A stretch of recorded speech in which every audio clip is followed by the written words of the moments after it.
Hi guys, কেমন আছো তোমরা? আমি চলে এসেছি নতুন একটা ভিডিও নিয়ে। তো দেখছো বৃষ্টি পড়ছে, বেরিয়ে গেছিলাম অনেকক্ষণ।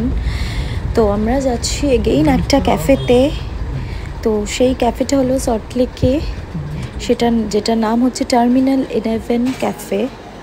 ক্যাফেটা খুব সুন্দর। ওটা অ্যাকচুয়ালি বুক লাইব্রেরি ক্যাফে বলতে পারো। ওখানে ভর্তি বই আছে, প্লাস পাজল ছিল, চেস, তারপর অনেক রকমের গেমস ছিল, বাচ্চাদের গেমস, বড়দের গেমস।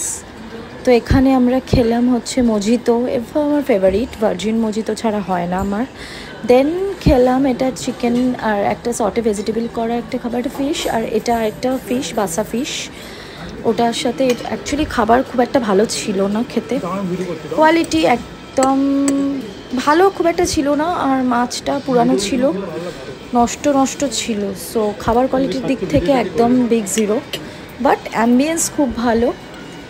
তো আমি ওখানে এটাই ডিনার করেছিলাম। অ্যাম্বিয়েন্স ভালো, তো অ্যাম্বিয়েন্স ভালো হলে কি হবে, খাবারটাই যদি ভালো না থাকে তো সেখানে তো টাকা ওয়েস্ট। আর এমনিতে সবই ঠিকঠাক ছিল। মজিটো তো অ্যাজ ইউজুয়াল যেরকম হয় সেরকম ছিল। আমি রাইসটাই বেশি খেয়েছিলাম, আমি ফিশটা খাইনি। তো আমি অনেকটাই রাইস নিয়ে ভেজিটেবলের সাথে, সটে করা ভেজিটেবলের সাথে খেলাম। দেন ওখান থেকে বেরিয়ে আমরা বাড়ির দিকে রওনা হলাম। তো এটা একটা ছোট্ট ব্লগ, মিনি ব্লগ বলতে পারো। সেই প্রচণ্ড বৃষ্টি মুষলধারে আমরা যাচ্ছি।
দেন বাড়ি ফিরে গেলাম। ওটার ভিডিও আর বানাইনি, টায়ার্ড ছিলাম। তো ভেবেছিলাম পরের দিনের ভিডিওটা বানিয়ে একসাথে অ্যাড করে দেবো, আর ইচ্ছা করছিল না। তো তোমরা দেখে জানিও কীরকম লাগলো মিনি ব্লগ, আর পছন্দ হলে লাইক করে দিও, শেয়ার করে দিও। বাই, ভালো থাকো।